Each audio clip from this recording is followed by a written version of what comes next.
جارت ظروفك يا وطننا وآنيت وما زلت تشكي من ظروفك تآني.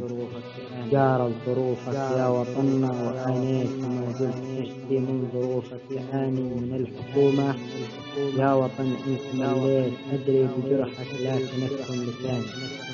من الحكومة يا وطن انت مليت، أدري بجرحك لكن اكتم لساني. لا خير في الأحزاب منها تواتي، زرع الأسى والمر القتل اليماني. كيف يا كلام واشرح لماذا تناسيت إبهاجتي بالشعر عقلك كياني. جرح الوطن مش جرح عادي، ويا ليت يوجد له دكتور أو طبيب. جرح الوطن مش جرح عادي، ويا ليت يوجد له دكتور أو طب آني. كان أرخص الآن بجرحه يداويه، كل الوجع وقيل كل الأماني، كل الوجع وقيل